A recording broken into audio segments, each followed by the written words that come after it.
It's a pleasure You're hosting welcome. you Thanks for asking me. in the first place. What made you turn into vegan? Um, so it was in graduate school. It's a very common story where um, I was emotionally manipulated, like most vegans are. And I was shown, bunny rabbits being tortured in a lab, and who wants to do that? Who wants to be that person that's causing, torture and cruelty? And so certain information was given to me. I cried.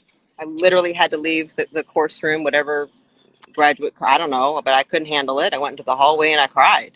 So you want to change someone, their decision making, you hook into them emotionally. So there was not a facts and data conversation. I was hooked emotionally. I was guilted into thinking um, that I was causing death and destruction and stuff like that, contributing to that in the world. So a little bit at that point, once you're vulnerable, they could say anything. And that point, and I believed it. I'm like, oh yeah, we aren't meant to have meat in our stomach, and learning about the colon and facts and data were kind of manipulated. So it was an emotional decision. I was thinking I was going to be a better person spiritually. I was thinking I was told like I would be a better. I would elevate my consciousness and I would vibrate, a better frequency and be more one love in the world. And that was why I did it. Many years later, it took, I'm a very persistent person. I do not quit. And it takes a lot to make me quit. So it was 12 years that I was a vegan. And I didn't wear leather belts. I didn't wear leather shoes. I didn't, you know what I'm saying? Meat didn't come into my house. I wouldn't eat in restaurants that used, I wanted a separate skillet. My wedding was catered in vegan from two restaurants brought in from three other states, delivered and driven in. Everybody had to be vegan at my wedding. So, I slowly started not feeling well. I gained quite a bit of weight. Lots of things were happening, fatigue and sleep issues and headaches. But what you start to do is you just continue to lie to yourself. And what the culture will tell you, oh, detox, ooh, detox, you're healing, ooh, detox, ooh, detox, the magical detox word. Everything is detox. As your hormones are being broken down and your muscle is wasting away and you're getting fat and inflamed, it's detox. So just stick with it longer. And that's what I did. You just double down, double down, double down on a bad decision because you don't want to be wrong. And that's what the psyche does. We do it for everything. We don't want to admit that we were played or we were conned or we made a bad decision. So we'll continue much longer than we should at times. Um, and I had many, many doctors tell me, I'm in the functional holistic world. So none of these are physicians because I think they're all most of them are morons. So I don't listen to what they have to say about anything. Um, so these are holistic, functional people I did respect. Functional neurologists, doctors that I was paying courses for, seminars, mentors of mine, people who had, often 20 to 40 years clinical experience over me and were training me and mentoring me, were like begging me to eat meat. They're like, this is killing you. I beg you to stop. And I'll tell you, I want to say maybe 100% of them looking back, there might have been one out of 10. They were all men, actually, when I think about and I catalog the voices of all of them. Please, I'm begging you. Please, I'm begging you. You've got to stop this. You need to eat meat. You're wasting, this is not healthy for you, that kind of thing. We're looking out for your career. You're a young woman in your 20s. You're not going to be able to have kids, blah, blah, blah.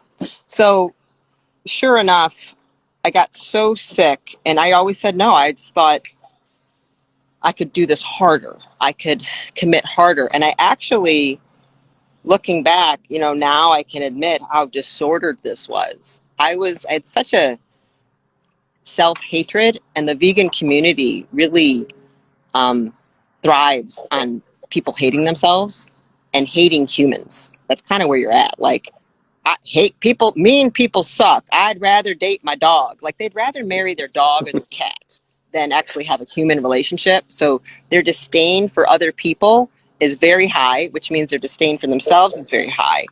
And they hook into guilt and shame and get you to think you're bad, other people are bad, and we're just miserable people, and animals are better and they're even superior to us, right? So I was there, and it was very disordered, but I didn't know it. And I was willing, I even said it to a doctor. I would rather, I guess, be sick and in pain and not be a murderer. Looking at that now, I get how mentally unwell that is, actually. I'm like, wow, I was abusive to myself. Like, I was willing to say, I'll be sick as long as I don't have to, like, have another life be transmuted into me, right? As long as I don't have to actually own that. So it got so bad that I was having a lot of symptoms, and most of my friends are 20 or 30 years older than me. And I was in my, I guess, very early 30s, 30 years old, probably 31, something like that. And I couldn't sleep and night sweats and all this weird stuff. And a friend of mine, just casually at dinner, she was like, Stephanie, this is, you sound like you're in menopause. Like, that's what we go through. Like, You got the what is, symptoms. You got yeah, the symptoms just of menopause. couldn't sleep. I mean, I was carrying probably 30, 40 pounds more than now. Um, on average, I would off and on with some acne, but mostly I couldn't sleep at night. Um, Wake up in sweats, fevers a lot, very tired, very moody. I didn't talk about it because I didn't want to admit it. I was very depressed. I had a very dark view on the world and very like negative, half glass, glass half empty kind of a person. Just an expectation of darkness, like an expectation bad things are going to happen because it's what I see in practice. I see, it's how it is, right? Cruelty and suffering is everywhere. I must rescue animals. I was an animal rescuer, had lots of dogs. I worked for an animal rescue. It's like the same kind of culture you're always in, right? You're reinforcing that there's darkness and badness in the world. So, and she just kind of said, I was like, okay. I think that was kind of the main thing. It was a long time ago, right? So it's 18 years ago. So I said, okay. So I went to the doctor. I mean, I'm 49 now. So it had a bunch of the labs. And they were like, you're in full-blown early menopause. Everything has shut down. I had my estrogen, to give you an idea, my estrogen, women's estrogen, there's normal and optimal, and Hindu women have much higher. So I'm of Indian descent, but we weren't Hindu. Just there have been adaptations. Hindu women will walk around with estrogen at like 250, 350. Most people are walking around, you want 200, 250, something like that. Mine was at, I think, something like 25 or 30. My testosterone was high in the compensation. I couldn't convert any estrogen. I had no progesterone. My thyroid was completely crashed. I had no thyroid. So I was put on, like, we need to jumpstart. I was seeing a functional geneticist, ran my whole genetics, ran everything, was like, it is shut down so hard. And the endocrinologist, he was very understanding, very holistic and spiritual. And he had a really for consciousness and spirituality. And I get you need to understand. And if you do not stop and eat and get rid of the gluten and soy, I'm not sure you'll be alive in 3 years. And you certainly can't have children. You're you're aging faster. You are 30 years, 40 years older than you're supposed to be. This is why you're tired. This is why you can't keep doing what you're doing. This is why, at every end of the day, you're exhausted. You just have to hit the bed, work and hit the bed, work and hit the bed. I couldn't do anything else. Every night was so hard to recover from seeing patients. So there was no exercising or I couldn't do anything. I barely, it's just hard. I had anxiety as well, but I hid it from people, as well. So it was in this moment, something happened, and it was like everybody who had talked to me before, all these doctors that were cataloged in my mind came forward in the moment, and I agreed. And I think the whole "you can't have children," thing was like, what? Like what? Like, yeah, look at your numbers. This is bad. All your hormones, your vital life force, they're gone. You're going to have cancer. He's like, you're going to probably have cancer in a few years. Like, we must fix this. So will you go on all these hormones temporarily? We need to jumpstart your system again. Well, let's do that. Let's make you feel better. So I had to kind of sit. It was hard, let me tell you. There was some tears, like, what do I do? What do I do? And kind of like a praying, talking to God moment, talking to my inner self moment. Oh, is that noise bad? Let me just put on a thing. Do you hear that leaf blower? I heard that, but it's fine. Okay. It's not bothering much. Okay. And it was just a look in the mirror moment. I really, with tears in my eyes, like talking to myself, my higher self, God, source, whatever. Like, you need to tell me what to do here. Because I had to admit, I don't feel good. But was I put on this earth to feel this bad all the time? And if I go down and I get more tired and I get put in a grave, how is that helping anybody? Because I know I was put here to serve. I know I was put here to help patients, and I am damn good at it. So if I'm gone, who's going to help them? And I just really had to say, like, and it was a moment of a flash was given to me of seeing a lion. I just saw the whole thing in the mirror, like in front of my eyes, if I was there. And just the question was posed, like, do you judge the lion for eating the gazelle? And I was like, well, no, absolutely not. Why do you judge yourself? And like I you need think I think this is that. how ecosystem works, right? You have to accept to some degree that yeah, well, if you want to survive, you might have to, kill at least some animals. You're killing everything. Here's the reality. Once I got over my delusional emotional connection to veganism, I'm sorry, but you're killing broccoli, you're killing kale, you're killing things to it. And once I got out of not dealing with reality, once you deal with reality, anatomy, physiology, facts, and data, and you take emotion and religion out of it, and you deal with pure rational logical thinking, there's no question that the vegan diet is the most unnatural, unhuman, improper, starvation way of eating on earth. And it's, to me, a ploy to get people to become weak and become as less human as possible, and to make them very easily controllable.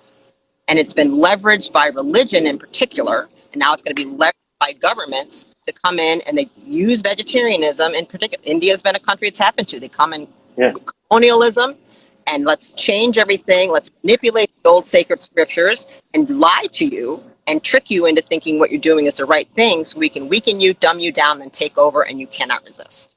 It's happened every and time. yeah, and they have actually succeeded after making that movie. What is it called? It was a very popular movie on Netflix. Game Changers, right? Game Changers. Oh, So yeah. slow, Which yeah, is all slow. lies. It's Yeah, all a it is. propaganda lie. Yeah, Only people like us who understand nutrition, who knows the right, facts, can differentiate what when they're lying and when they're not. But for a right. normal person who doesn't have any science background, they will actually believe it. Oh, yeah. And what happens is, then again, what happens, the psyche wants to double down when it starts to eventually reap it gets bad, because it won't happen right away. It happens after time. Then they'll be, oh, they won't make the connection. I have people, I mean, that's that you want to be right. You're going to do whatever you can to make yourself right. Yes, So the mind will play all kinds of mental gymnastics to not admit it made a mistake. We do it in our relationships. I know women have walked down, they knew walking down the aisle, they should not marry that man. They had a strong, but they thought, but what am I going to do? Embarrass myself and everybody paid all this money and blah, blah, blah. They make up all these stories and they work against themselves and do it anyway. And 5 or 10 years later, when he's a drunk beating the shit out of them, they damn well knew that was happening. Now they feel so dumb for making the decision. They think they have to stay because they're too embarrassed to tell anybody, please help me. I've heard this story 20 times in practice. They say, oh, I know. I absolutely knew. I was lying to myself the whole time, but I knew. You know how hard it is for me to admit this? That I didn't listen to myself and I walked into that war knowingly. I knew it was going to happen, and I didn't listen to my higher self. Then I was so ashamed. What was I going to do? Who was I going to tell? So years it take. I mean, it's unbelievable what that does to the psyche. How you don't trust yourself, right? So that's what ends up happening. Um, so let me really quickly get back to the story. So when I started eating, I started eating meat. And I started with fish. Most of us start with salmon and shrimp or something like that because we're like, oh, I'll just go with fish. It's not as bad. I won't cry as much. Oh my God, right? I want to eat a cute something in You three started with days. fish. Yeah, it was salmon and shrimp is what I started with. And then, oh man, that noise is loud. I'm probably going to go inside. Um, in 3 days of eating like that, it was like a miracle came over my brain. And I could think, I could feel things. I was joyful. It was like the Wizard of Oz movie when it goes from black and white to color. That's exactly how I felt. And in 3 days, I said, wait a minute. It, it, that's why I was feeling like this. Uh, I, I am never eating gluten and soy again because that was the big part of the soy is destroying the toxic poison. And I hate the salmon and the shrimp, but I'm going to eat it 3 times. I ate it 3 times a day for a year. Okay. Just relit my brain back up and couldn't believe the difference. And in 6 months, I was pregnant. So, Oh my God, that's wonderful. yeah. And So I was like, before, oh, okay, I'm when pregnant.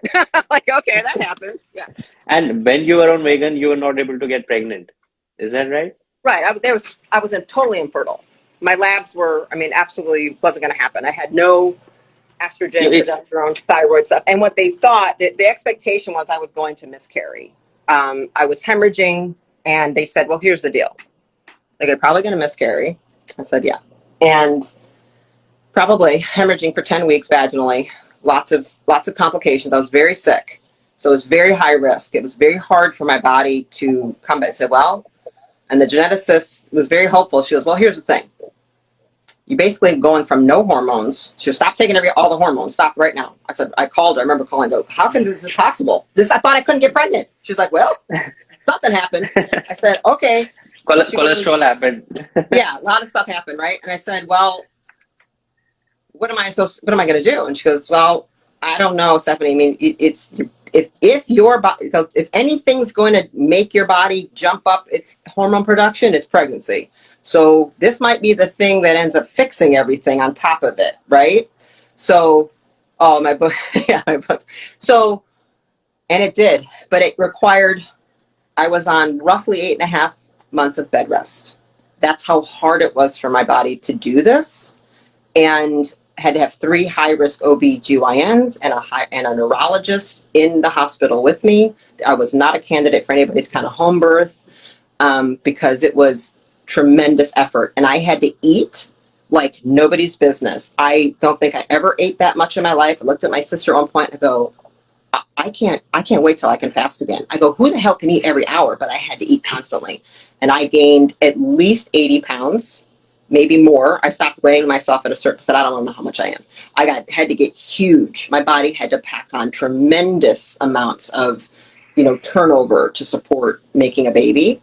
And I was fine with it. I was like, whatever it needs to do. I just want us to make it. And we did. And it was, the birth was tough and ICU for him. And, it was all hard, but we made it.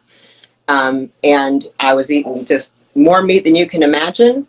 And I fed my son more meat than you can imagine. And I've never looked back ever since.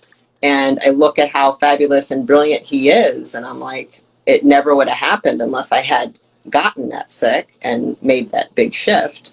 And my son used to just gnaw on smoked salmon like nobody's business at 2 years old as I'd go through Whole Foods. It's the first thing I would have to do. So give me the smoked salmon, big chunk of it. He'd be chewing, like just pounding it as I'm going to the grocery store. So, yeah. What do you think, when is the best time to give, to give children meat, to include meat in their diet? It should be the very first thing you give them. Right after they stop drinking milk, right? Well, no, I mean, no, you shouldn't stop breastfeeding anytime too soon. So, the average around the world breastfeeding, the stop is 5 years old. I breastfed my son till he was 3. And the only reason I really stopped then was like, mama was getting tired. And I had I told my God, mama got a boo-boo. It just kind of, naturally happened. But when you start introducing foods, the first foods should be meat and eggs. No, hands down. Human breast milk is ketogenic. It's full of medium chain fatty acids, cannabinoids, and ketone bodies, and a lot of First, protein. yeah. That's For what first, babies thrive on. Their brains for, are built to be tons of fat, tons of ketones, tons of cannabinoids. They should have meat from the get-go. This whole rice and carb crap, you're killing your children in this minute you give them that. and guess how I started, my diet. I was fed a lot of cornflakes and all the cereals. Yeah, yeah. And I was always weak as a child. I used to have fractures every 3 or 4 months. I was always an athlete. I always used to get fractures, sometimes in the toe, sometimes in the knee, sometimes Oh, in the wow. legs. And I was not eating. People really get surprised when I tell them I didn't used to eat any meat in my childhood. It Oh, it was just I didn't like the taste of it. No yeah. one was against it, but I didn't like the taste of it, so I Yeah. hardly ate any meat That's till because you I were given carbs. That's because they yeah ruined your yeah liver and you yeah couldn't make proper bile and you couldn't make proper stomach acid.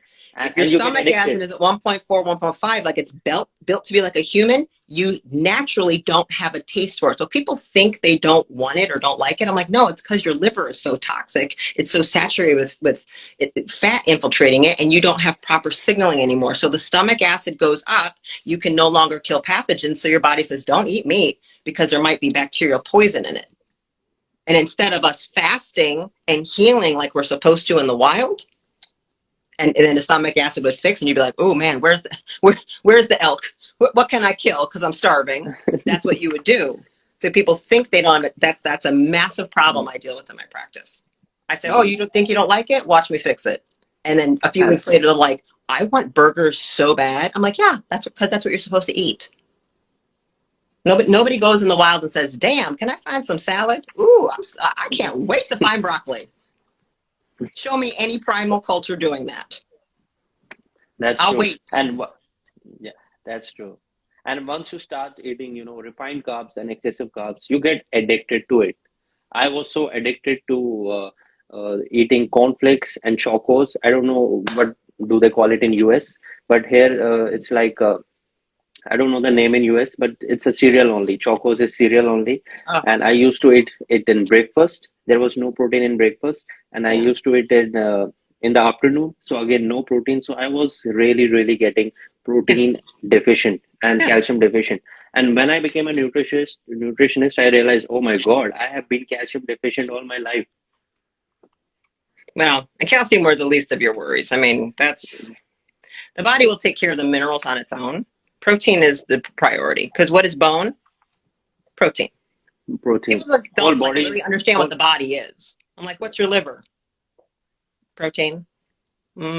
What's insulin? That would be a protein. protein. Uh, what? Everything is a damn protein, coupled and surrounded by a bunch of cholesterol and saturated fats. Okay, infused with minerals to harden it and make it have electromagnetic charge. That's it. So pretty much, if you get the protein in, that's all you got to really worry about because the fat's in it, right? And I mean by protein, I mean animal protein. None of that other crap counts to me. So when I come to protein counting with my patients, I'm like, let me be real clear. Beans, none of that counts. I'm like, oh, I'm like, that's not protein.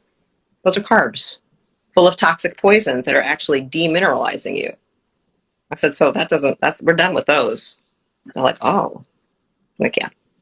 That's one of the most common answers I get in India when I tell them to eat more protein. They're like, "Oh, protein? Yeah, we eat dal, we eat Yeah, rice." exactly. Yeah, Oh, my I'm poor like, "Oh Hindu my God." patients, they hate me. They hate me and they love me. Somebody just said, how about plant-based protein? It's pure crap. What about it? It's crap, it's poison, and it's full of deuterium, and it's the highest glyphosate concentration on earth. So you're poisoning yourself with glyphosate. You're poisoning yourself with high deuterium, which is a isotope of hydrogen, and you're most likely poisoning yourself with arsenic or other heavy metals. And Toxic poison. also, at the end of the day, it's second class protein. It's not And even it's, first yeah, class you're protein. not going to absorb it. It's incomplete. You don't have all the essential amino acids. You should be eating food and chewing with your mouth, not you should not be drinking calories. That's a big problem. People will drink all their calories and they wonder why they're still fat. I'm like, maybe you could like burn some energy by actually chewing and using some muscles for a change. You actually have muscle in your jaw. You aren't supposed to eat all your food in a straw.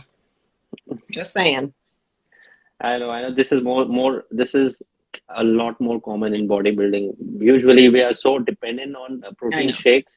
I can't tell you. I recently competed, and I can't tell you. We are at least sipping, 100 to 200 grams of protein, Yeah. and this is like, Bodybuilding is a I'm different beast, though. You know what I mean? Whether it's fitness, bodybuilding, that's a different outlier subgroup of people. So but I will, I'm actually not saying it's you good. I'm just saying it's a different group of people than your yeah, average. but actually speaking, you can actually get better results in terms of bodybuilding on a carnivore diet, because you don't have to worry about protein so much, because you're Absolutely. already getting so much of it from diet. When I was competing, honestly speaking, I was not taking protein shakes because I was already getting so much of protein from meat and eggs.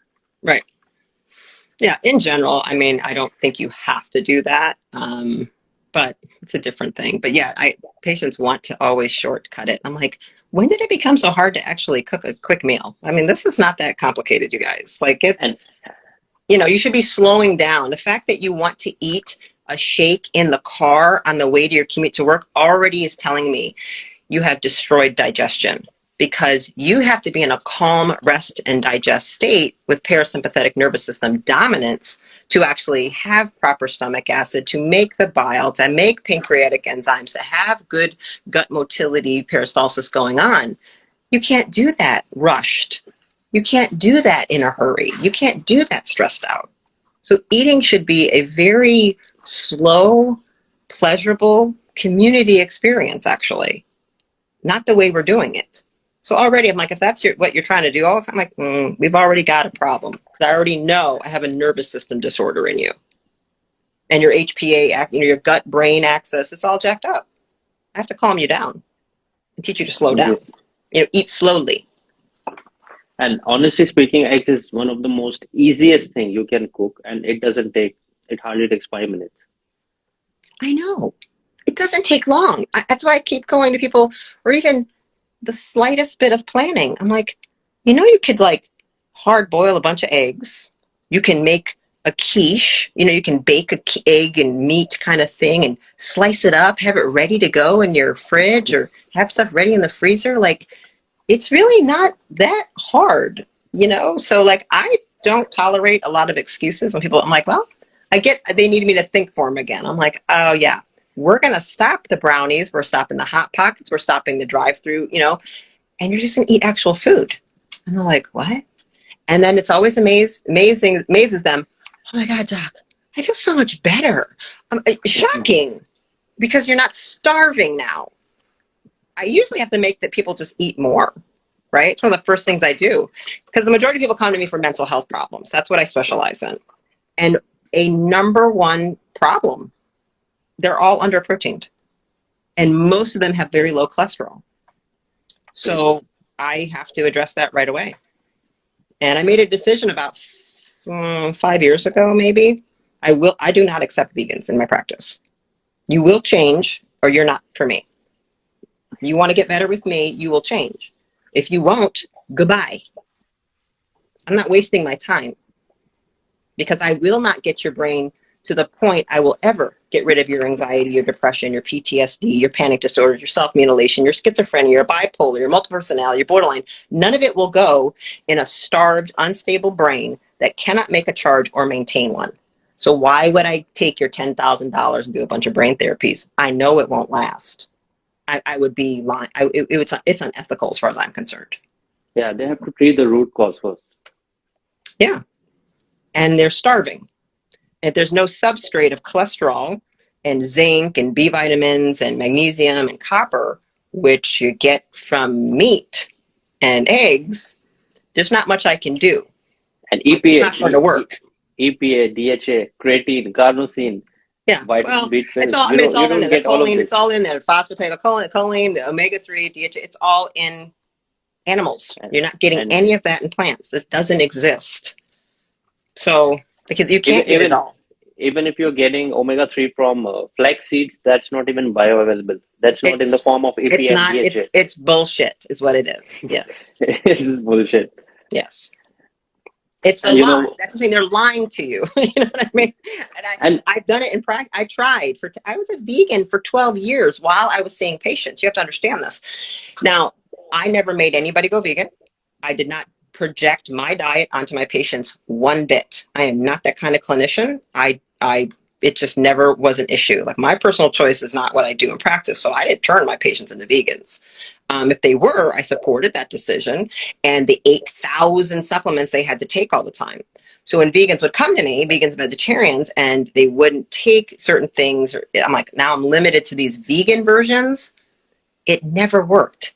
And this is what yeah, I'm saying, why people have to look at facts and data. I'm like, well, I might have an emotional connection, but if what I'm doing I see over and over again doesn't work, when do you finally go, well, it doesn't work?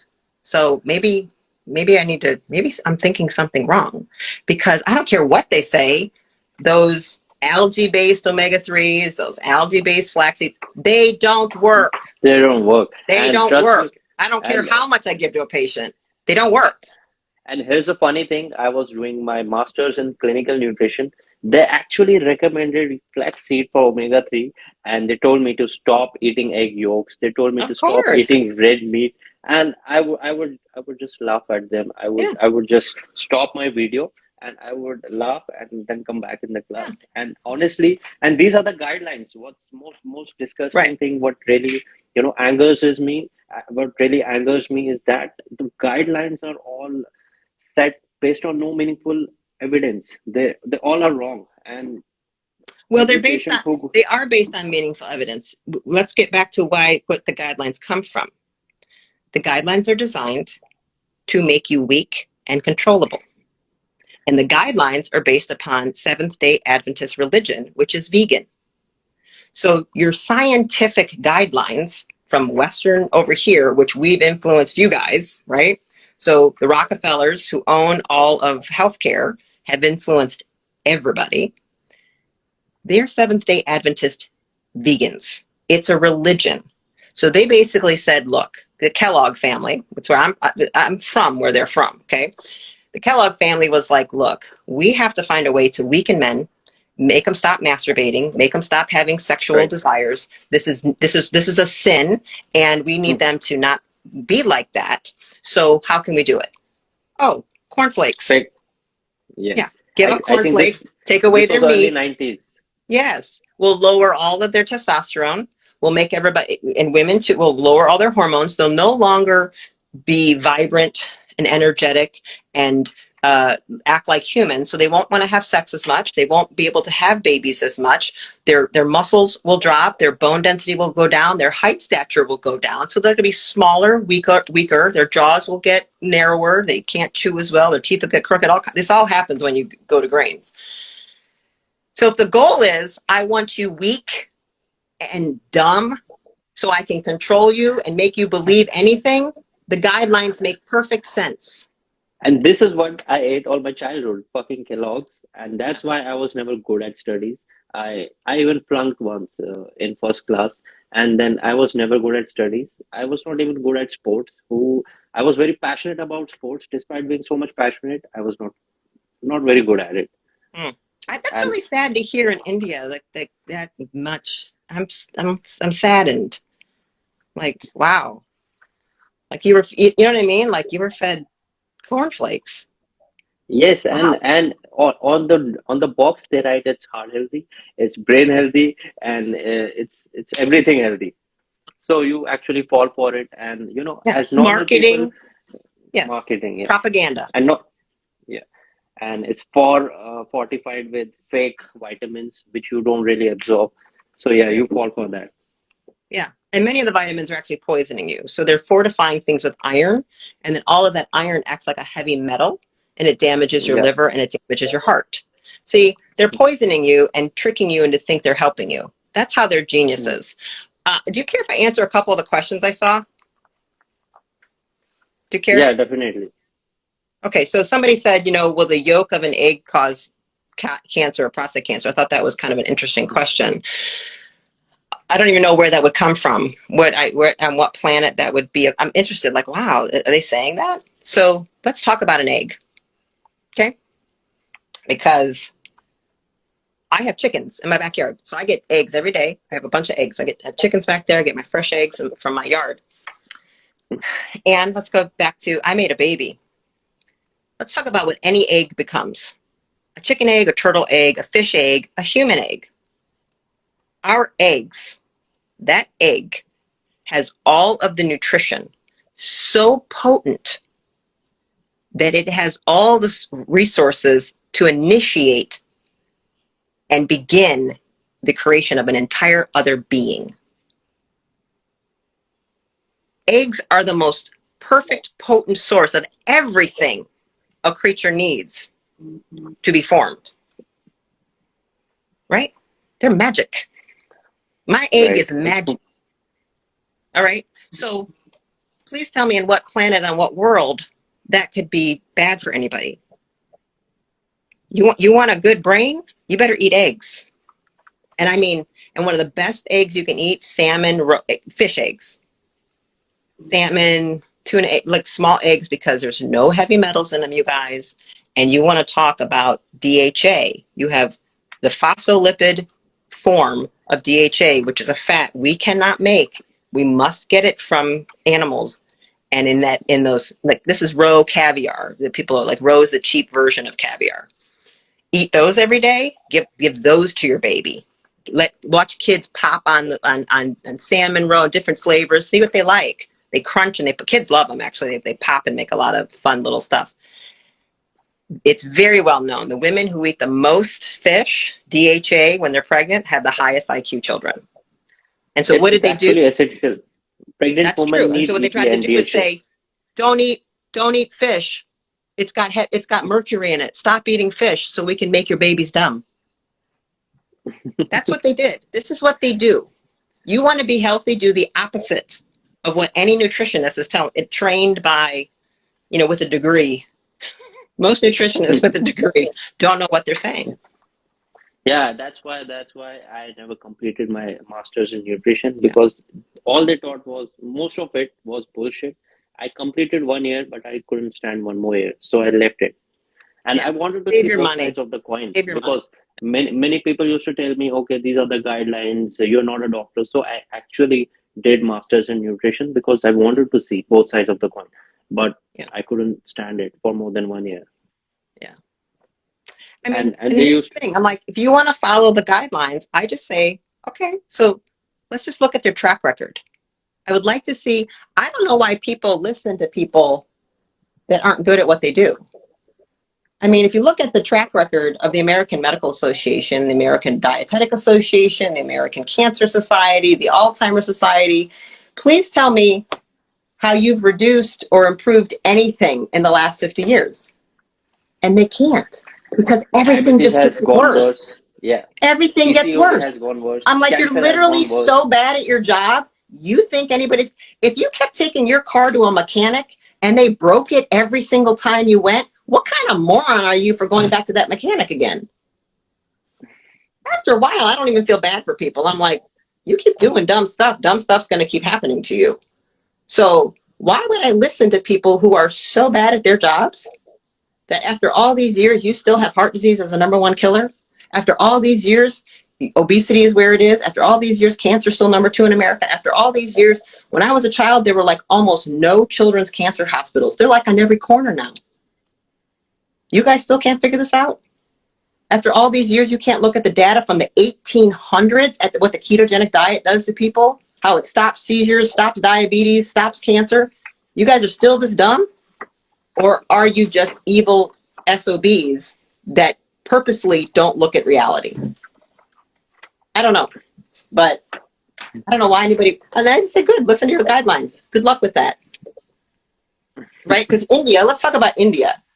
India has 6 times, because I'm Indian, so I care about it, 6 times the rate of diabetes and metabolic disease as the rest of the world, as white people. Right. I think it's it has second highest patients in the world after US Yeah. for diabetes. Yeah, my Yeah. grandfather actually died of diabetes and cancer, and for so But my long I thought grandfather it was did too. genetic. Yeah. Yeah, and for so long I thought it's genetic, but later I No. realized he was eating a lot of fake butter. In India, you get a Yeah. butter, it's fake butter, basically margarine, by the name Nutrilite. He was eating Nutrilite butter for 10 years, Yeah. and Yeah. It's I because the couldn't help British him. came It in was too and late. colonialized and changed everything from what was to all the seed oils. Everything's fried in seed oil now, and they took away the meat, and people are eating way too many, peasant food. They enslaved them and said it's all about beans and legumes, and you shouldn't eat meat as much, and we'll fry everything in seed oil. And it's not that it's genetic. We are different. Our fat cells are different. So fat cells are different. Southeast Asians have a different fat metabolism than white people, than say Swedish, Nordic. What we do is our fat cells don't want to expand as big as theirs, so we don't get as large typically. So our fat cells will leak much more fat, and so we make many more inflammatory signals, many more cytokines, much more leptin. So we get very distorted hormonal signals without getting very fat. We don't get very big, and suddenly though our inflammation is through the roof, so our heart attack risk is through the roof, and we're diabetic very quickly. And versus a white person, their fat cells will expand like a Swedish, Norwegian. We have differences in the way some of our cells function. They get real big, and so they can become huge. They can be 300 pounds, and they're not diabetic yet because their fat cells are not leaking as many inflammation markers, and they're still managing insulin and leptin better than we are. So you have to be aware of that. So my Filipino patients, my Korean patients, my Indian patients, I'm aware of these differences, slight differences in the way we function, because I tell you that this is really important for you. Indian men cannot afford to have a little belly at all. They better get rock hard abs like you, or they're going to become diabetic and they're going to have a heart attack. Period. My brother is And that 52. He just had a heart attack 2 months ago. And I was like, Raj, it's because you're dumb fat ass. I told you you can't. He's like, oh my. I said, we can't. Indian men cannot be 30 pounds overweight. They're gonna become diabetic very quickly. You better and that's stay what thin. that's what happening in India. More than 60% population are diabetic, and half Yep. of them don't even know it. They don't even know it. Oh, I know. And trust me, in India, no one get their blood markers. No one get their blood markers tested. No one. I actually Oh, have to tell all my clients, okay, this is an investment. You better get your blood work done so that we can, actually compare results. Otherwise, no yeah. one does it here. Good. Indians That's think sad. it's a waste of money. Oh wow. All right. Somebody asked Yeah. for recommendations on books. Let me give you some of my favorite for book brain stuff. Um, there's a few that are my favorite. I don't know. I have books elsewhere. So Primal Body, Primal Mind. That's a really good one. Nora Gedgaudas. David Perlmutter, Grain Brain. That's a good one. Um, Sean Baker, Carnivore Diet. Good one. Oh, it's one of the best. Yeah, another one, a great book that's just about brain health for children, Healing Young Brains. That's a great book. It's not really about diet per se, it's more about the electromagnetic stuff I do. Um, oh, Jack Cruse's book is really good. What's the name of his? Paleo, where's his book? His is really good. Jack Cruz, Dr. Cruz. Those are some of my favorite ones. But at the end of the day, oh, diet and the old book. I'll have to put comment in here. It's a really old book from the 1800s. The Weston A. Price Foundation. Oh my God, I'm blanking on the name of it. Stephenson. That's one of the best books. Stephenson. Vilmer Stephenson on diet and nutrition. It's called. That is probably the end all be all, in my opinion. So there's some just to answer some of their questions. Oh, let me just see if there was any. If you notice anything, is that Dr. Best Food for the Brain? Uh, brains and meat and eggs, steak, liver, Uh, brains. People eat brains, you yeah. guys. So, Yeah. someone just asked. I think it was 5 or 10 minutes ago. How do you, for many people in India are vegetarians. So, how do you handle these kind of patients? How do you actually, convince them? Well, I don't. So that's what I'm saying. I have no interest at this point in my career. I've been doing this 20 something years. I've been out of school over 20 years. I've been in private practice. I don't have time to be, I don't need to waste my time. I don't need to go to a mall to get patients. I have months of a wait list. I don't care anymore. If they can come to the conclusion from watching and educating themselves, I'm ready to make a change, that's when I'm ready for them. I'm not trying to go out there and convince anybody. I'm just not evangelical. I have no interest in it. At this point in my career, I'm only spending my time on people who come to me saying, they don't know what to do. Like, I'm done. I'm convinced. I got it. I just don't know what to do. And then I come in. I no longer do the convincing. I did that 15 some years ago, 10 years ago. I'm not doing it. It's not worth it to me. I'm not trying to Yeah, convert sheep into becoming lion. I want the lions who are ready to run. yeah. So If you have to drag someone to the starting line, chances are you have to drag him to the finishing line as well. yeah, So I have no time. you Yeah, better have people who are ready at the starting line, so you can yeah, take them to the finishing line. yeah. That's what maybe for young clinicians to do that. You're 20 and you're eager. I'm almost, you know, I'll be 50 in a couple months, and I've been doing this a really long time. I have no time for it. You come into my office, you're on board with the program, or you can leave. And we established that from the beginning. Like, I won't even make an appointment with you unless, like, are we clear? You won't be doing celery juicing. You won't be doing things like that in my office. You do what I say, and I'll get you better. You fight me, you're fired. See, you get to a point like you're like that. So I only take Yeah, in who I want to work with, right? and you can actually get the result from these people, because people who are resistant, it's actually hard to get results from them. Oh yeah, you're not going to. And they're your commercial. This is why I don't take vegans. I said, let me be real clear. I said, I don't have money for big pharma ads. I don't have TV ads. I don't have billboards. I don't run ads anywhere. I don't market at all. I said, so you're my commercial. Your success and you telling your friends and people saying, what did you do? What happened? Oh my God, I found this doctor. She does all this crazy stuff. And I feel amazing. That's my commercial.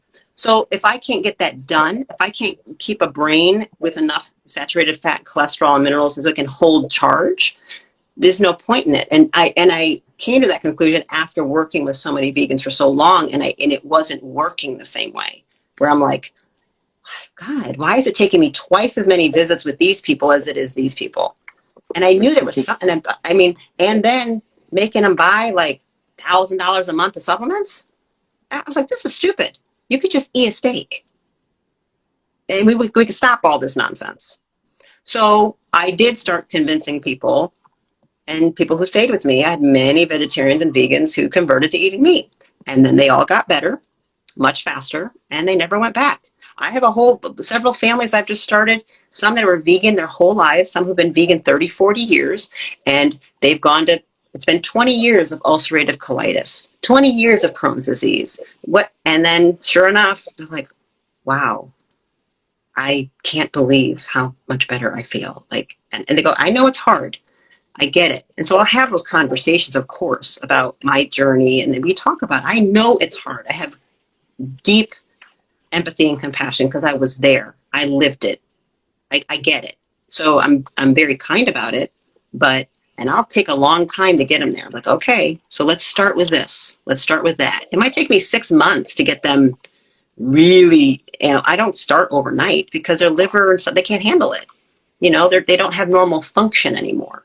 So we start slowly. I start healing their liver. I start castor oil packing. I will use protein. I use essential amino acids. I'll use that because they're starving. I must get nutrients into them.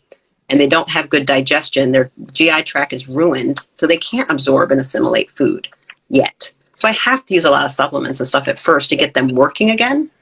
And then as they're working again, they develop the taste for it. Then they can digest it. And then we start slowly.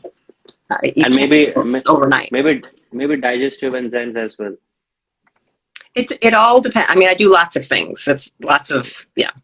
they can't, they're not making any digestion enzymes, they're not making acid, their liver's clogged, they have parasites. I mean, it's a mess, and we slowly do what we have to do.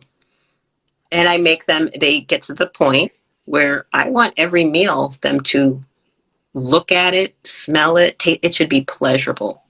Eating is pleasurable. And when you're healthy, you look at fish, red meat, eggs, pork, whatever, and you're like, ooh, that looks good. And your mouth starts to water, your digestive enzymes start kicking in, everything in the body says, it's coming, let's go. Your Yeah. body changes when you see it, but that's And the because it best has to have normal function. and the best part is it only takes 5 days or maybe weeks to actually see the results. Once we get them eating everything, Yeah, yeah, yeah. it can be extraordinary, and it depends on, again, what we're working on. But it can be one meal. It can be one meal where a brain goes, "What was that?" If I take a vegan and I give them a large salmon meal, it's usually, "Oh my God, it's like what just happened to me?" I was like, It's like that's called normal function." They're like, "Oh my God." I said, "That's what it's supposed to feel like." But they forgot. I forgot until I had it back. You know, they get like look at your abs, right? Everybody, oh no, you're pretty, right? So most men, they don't even know what it's like to have muscles. A lot of men don't know what it's like to be strong. Once they get it back, they're like, "Oh my God, this feels totally different." I'm like, right. Doesn't it feel different to walk in a room where, your pheromone energy, like, boom, is like this, and women look at you like this, like, "Oh, damn, okay." You know what I mean? It's a very different feeling. And to feel like when you're with your wife and children, or whoever, like, you can protect them. You could throw your children over your shoulder and run them out of a burning home. You carry yourself completely differently. But so many people have never even had that. Or they might be like, I'll say, "Were you ever fit?" And they're like, "Yeah, I played, college football." I'm like, "Oh, okay. So you actually remember, do you remember what it was like to like see your toes?" They're like, "Yeah." I'm like, "Okay. Well, I would like to get you back there, you know? And this is where I think I'm going to start. Because how old are you? How old are you? I just turned 27 2 days back. Oh, 27. Oh, yes, right. Happy birthday. Thank you so much. If I started telling, I don't know if this would work or not. And maybe you can give me feedback. Because I don't have a ton of 27-year-old guys. I have like a lot of teenage boys, and I have a lot of 60 and up men. The 20s, I see a lot of women in that category, those ages, but not a lot of men, actually. And I have a lot of men in their 60s and 70s at this point trying to just say, I'm just looking at action. And that's a thing we're working on as well, because it's a big part of emotional and mental health. Like, they're like, it messes up with a man a lot if he can't perform with his wife anymore, right? So we deal with that. We deal with their testosterone. We deal with their blood flow, inflammation, blah, blah, blah. And I wonder if I started telling 30-year-olds, let me explain something to you. Do you like having sex? Do you like a hard cock? Because if you keep eating fast food, sugar, ice cream, and doing what you're doing, it's going to stop that from happening. One day, I promise you, you won't be able to perform. All because of what you're eating. Is it really and worth and it? and that's what's happening. Yeah. Infertility is up so many times. I think it's 4 or 5 times higher than it was 20 years ago. And Yeah. most of the actors, most of the Hollywood actors and athletes, they all are on TRT. Oh, yeah. Well, the testosterone story is another part of it. It's part of the whole point of destroying us, because that's what they've been going after. Because testosterone makes you smart. Testosterone gives you Hmm. courage. Testosterone, bone density, muscle density. And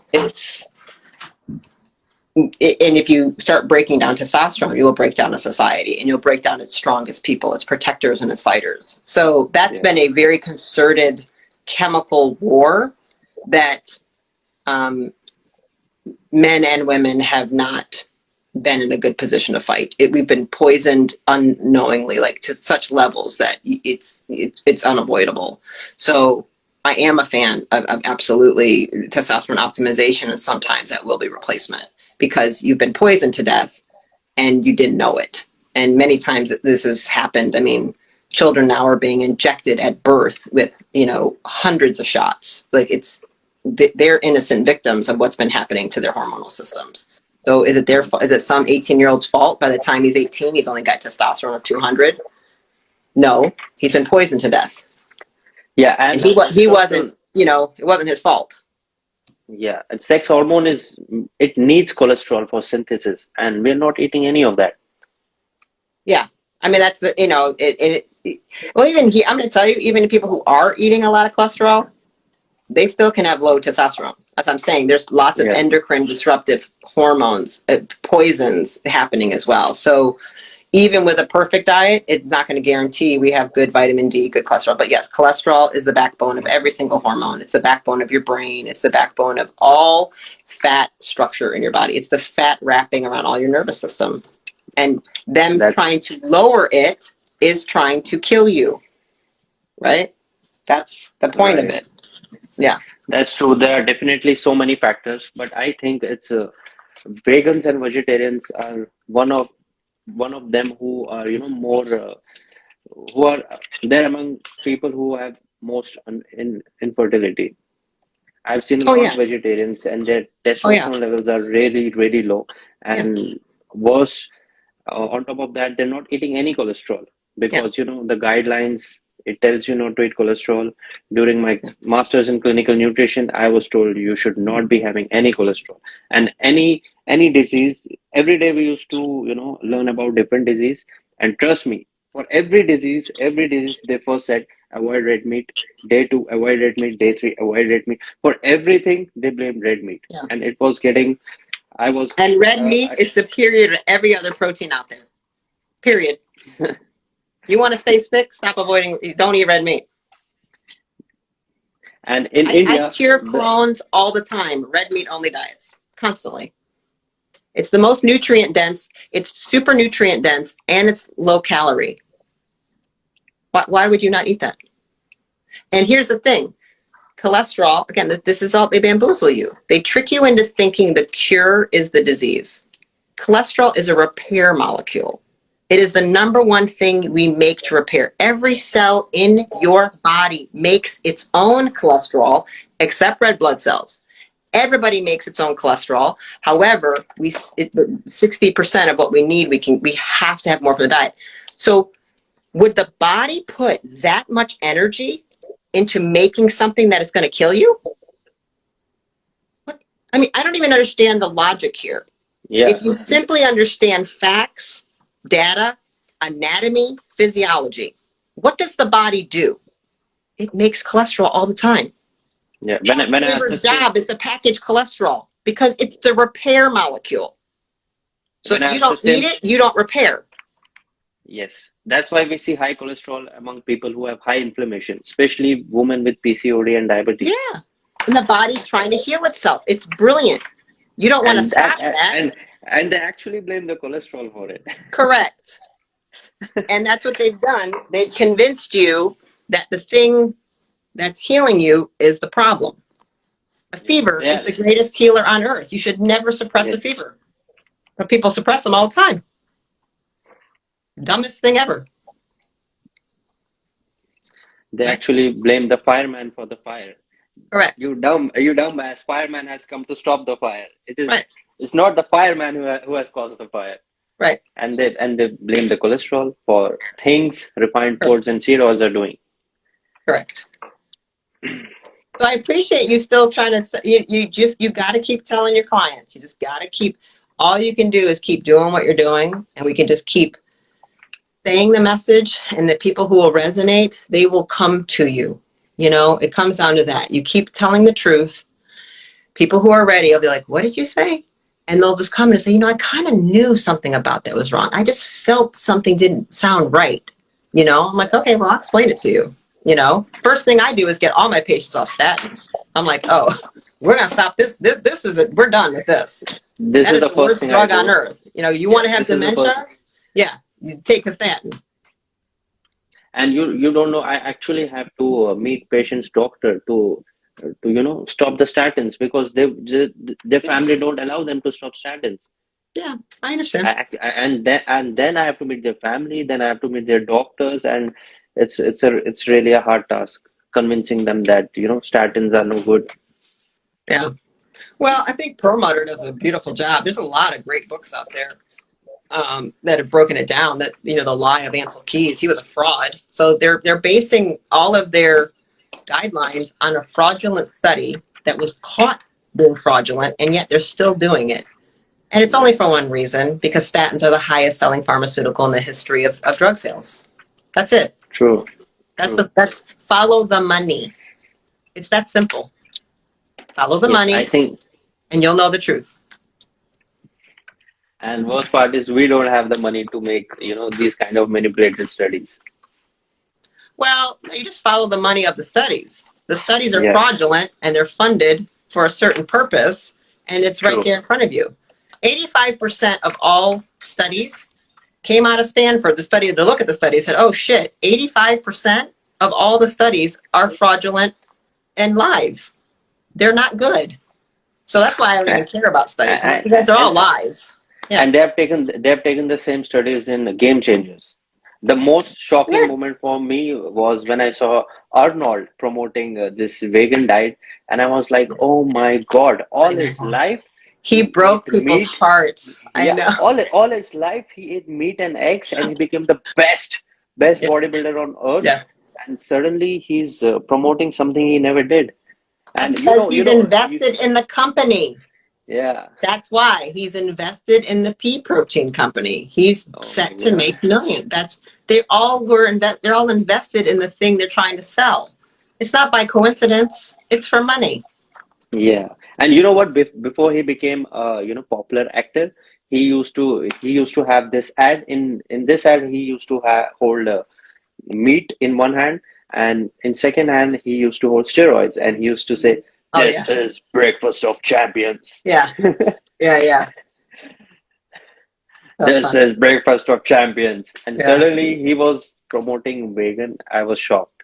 I Yeah. lost all respect for him I that day. know a lot of people did. I know that was heartbreaking for the bodybuilders. I have a lot of friends that were like, they didn't go to the Arnold Classic. They're like, I can't believe I'm backing out. I mean, it was a big deal for a lot of my friends. And if you actually look at bodybuilders from 1970s and 60s, they ate a lot of red meat and full eggs, whole eggs. Oh yeah, raw Now, eggs is like that's. I mean, it's everybody ate raw eggs and yeah, raw and milk. steaks Yeah, and steaks. steak. If Yeah, yeah, you watch the movie Pumping Iron, they all the bodybuilders are eating steaks and eggs. yeah. And now if you look at bodybuilders, they only eat chicken breast and egg whites. They don't eat the yolks. They don't eat Oh, fatty well, protein. not here. I know that my guys that I know they do. So the guys I know in America anyway, they're eating everything. I mean, again, but I hang out with a lot of carnivores, so maybe that's Yeah, unbiased. they are Yeah, bodybuilders. yeah, Yeah, there's very few of them. Like I'm one of them in India, but I've not seen a carnivore bodybuilder in India. I've seen many in yeah. Indonesia It's and US India both. though. Yeah, yeah. Yeah, I bet it's worse. and yeah, and India actually has the least meat consumption in the entire world. I It's know. only It's so sad. It's so sad. We have to help because I think Indians are the prettiest people on earth. I might be biased, but I tell them all the time, like, what? Look how pretty they are. I only dated one Indian guy though. He was almost too pretty for me. I was like, oh God, he's so pretty. was he vegan or a carnivore? No, he's just a, American, not a carn. Neither. This was In the college. middle. This was college. We just He ate was whatever. Yeah. We yeah, were he was beer vegan. drinkers. That's what we were. Yeah. Yeah.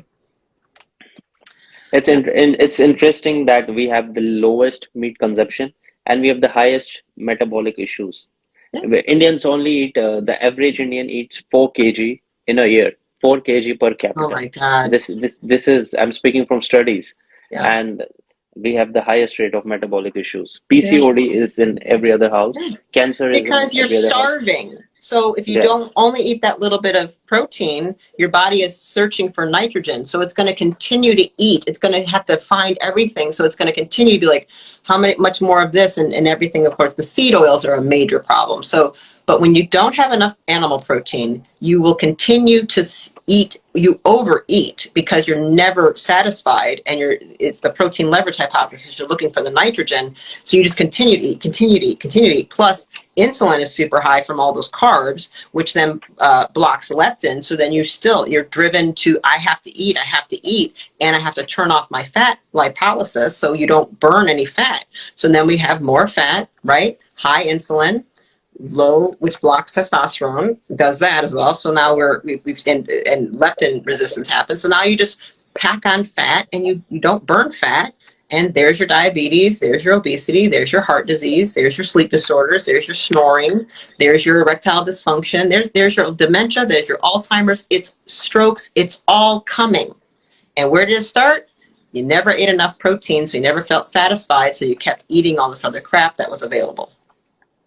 So at the end of the day, we are overeating but getting malnourished. Massive, massive. Yes. And it's interesting in a bodybuilding world when they come, there's basically a gaining phase and cutting phase. Yeah, And when bodybuilders come onto the cutting phase, you know what diet they follow? It's actually high protein diet. They don't eat fat. They yeah, eat fat in very moderation. They don't eat carbs at all. And yeah, all they eat is high protein, around 300 to 400 grams protein. And they really, really, shed their body down. yeah, yeah. They're actually eating high protein diet, but they don't realize that it was actually the carbs which was making them so fat and obese. Wow. Isn't that funny? Their Yeah. cognitive dissonance. They don't get it. It's like it's right there. You see it, the answer, but you're doing it, but you still don't see it. Yeah.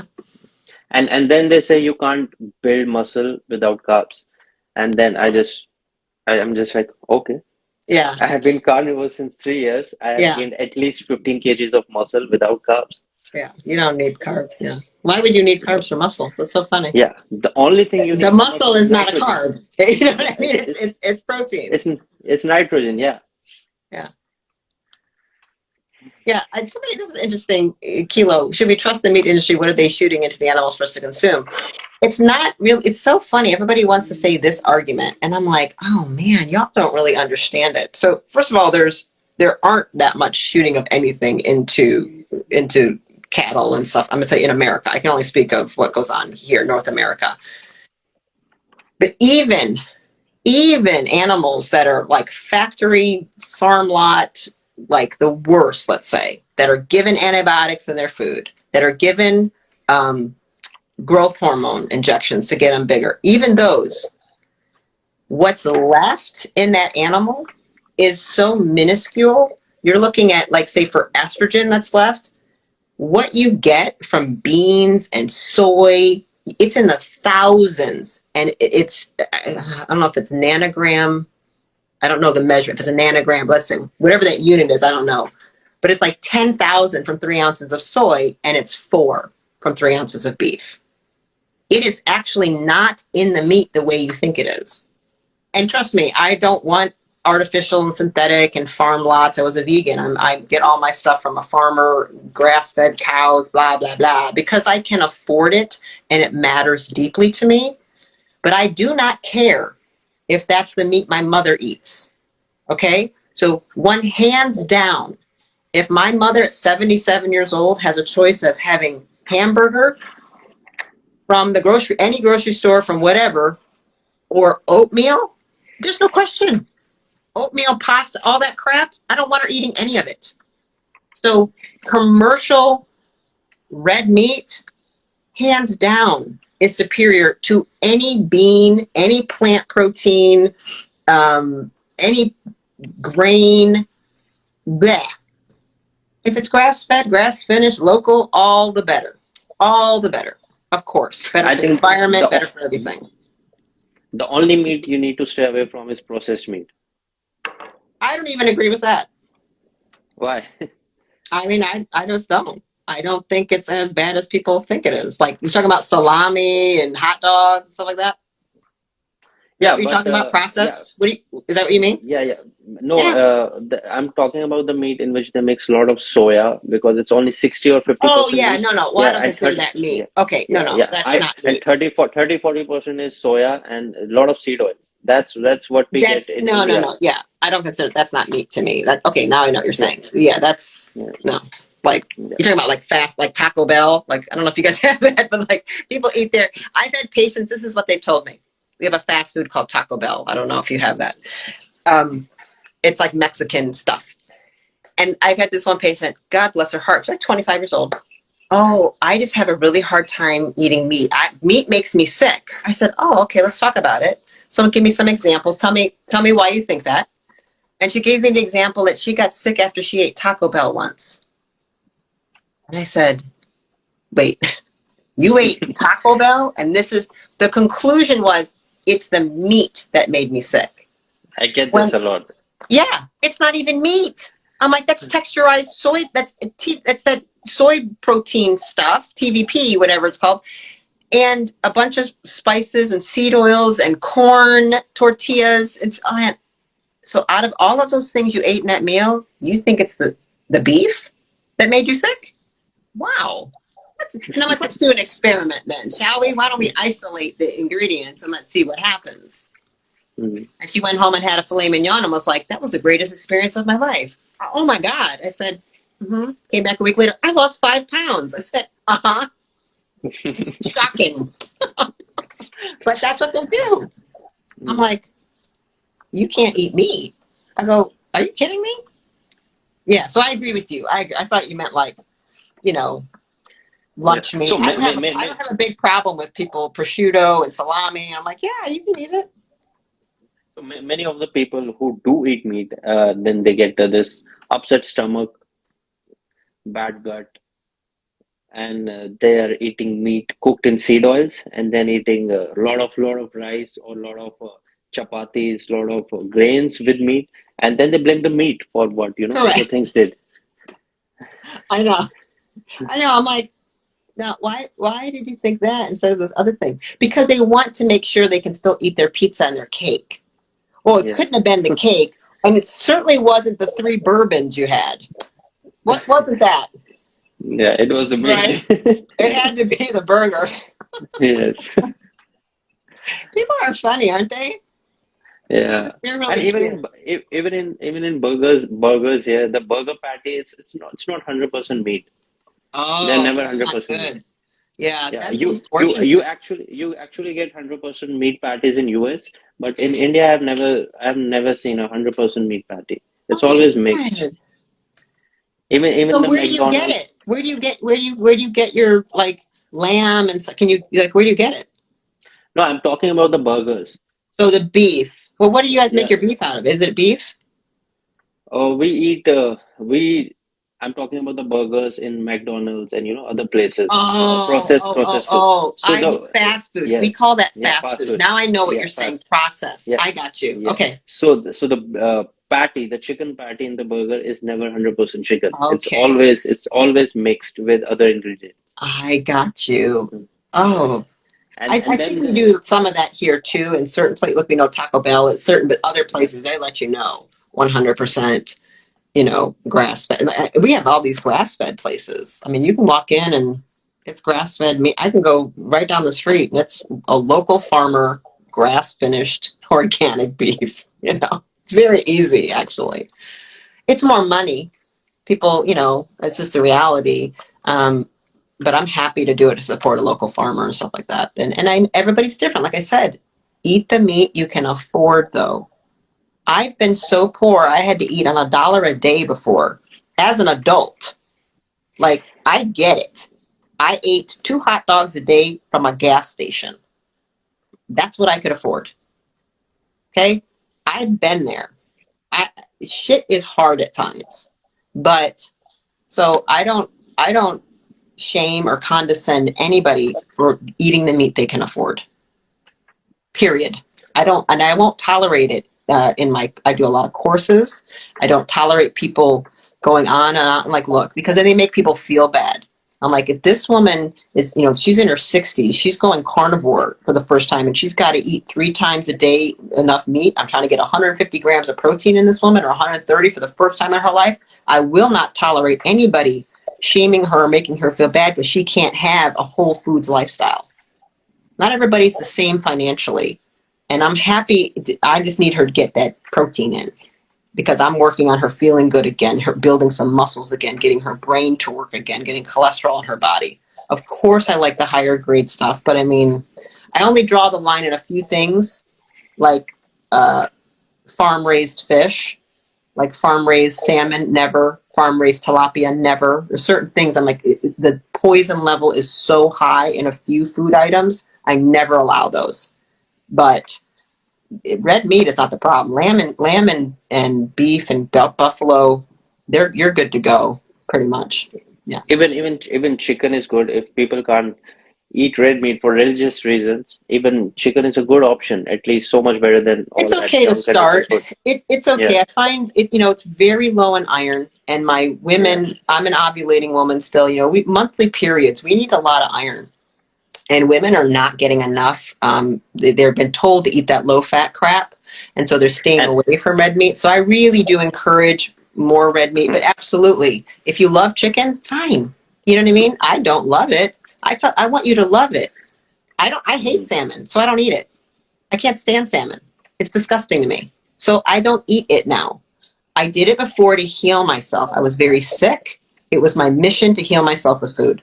But I don't like it, so I eat other fish. I eat a lot of oysters. I eat a lot of shrimp. I get my DHA other places. So you should love what you're eating. I don't make my people eat things they hate unless I'm maybe a short period of time and I'm recovering from something. Like I bring a lot of sardines into the picture. A lot of people don't like them. And I'm like, sorry, you're eating a can of sardines every morning for breakfast for 30 days. So that's common. That's a common thing I do with mold patients or something. But not forever, because I have to feed them. They're starved, and I can't. mm. We can't wake them up without getting. So small fish have very little heavy metals and poisons, much less. So I love sardines, superfood. Anchovies, sardines. Oh my god, superfood. Speaking from affordability point of view, I think chicken would be a good option to start because Yeah. it's in India, chicken is very cheap. It's around $2 to $3 here. Okay. Yeah, Yeah, you just got to red be meat. careful with the omega-6 profile. I mean, it can be a little Yeah, inflammatory for some people. With yeah, with really sick people, most people are fine. If you have it, like if somebody has like Lyme disease or chronic, if they're really inflamed, sometimes it's a problem. But in the yeah. beginning, But I'm happy just to get them protein. I'm happy just to get yeah, them eating yeah. again. Yeah, But at least so much better than they're eating. At least correct. so much better than what made them sick. Absolutely. Yeah. Trust me, Yeah, I have and so many Indians. You know how hard it is for me? I'm like, I'm sorry. I'm going to take your naan. I'm sorry. I'm going to, like, I slowly do it. I'm like, I know it's delicious. And trust me, when I go home and my mom makes chicken and egg curry, I'm like, I eat rice with it. I mean, I do. I'll do it sometimes without it, but I only get my mom's food so much, right? At this age, I'm like, oh no, at Christmas, I'm like, I eat rice. I'll eat it with the whole meal because I want the whole, but I won't eat any bread. I won't eat dal or naan. And I eat no dal. I will never eat that stuff. So, I give them like a leeway of like taking it away. But then if I do their hemoglobin A1C, and it's 8.3, I go, oh God, we can't even have rice, y'all. Like then I pull back, yeah, somebody says, do I recommend fruit? Very rarely. yeah. Not Rice is really. one of the. I come from Kashmir, India, and rice is one of the major factors for diabetes. Yeah. More than 60% population in Yeah. Kashmir are diabetic, Yeah. and they eat a lot of meat, but they actually eat a lot of rice with meat. Yeah. Right. Uh, Rice and bakery is very common in Yeah. Kashmir. I don't know if you can see my shirt. You won't be able to have me read it, but it says carbs are for peasants. That's a good shirt. Yeah. I That's need what I they're need to. doing. That's why they do that. It's filler. And so you keep the peasants full of that. You save the good meat for yourself. It makes them fat, slow, dumb, and weak, easy to control. They can't resist. Period. You can't. You can't pull together an army of warrior men that are all fat and diabetic. Who are they going to fight? What are they going to do? They're Yeah. primarily useless at that point. They can't problem Metformin, solve. They can't fight. They can't. What can they do? yeah, Not a lot. metformin is one of the most selling drugs in India, and as well as blood pressure medications. Yeah. And guess what drives them up? Yeah.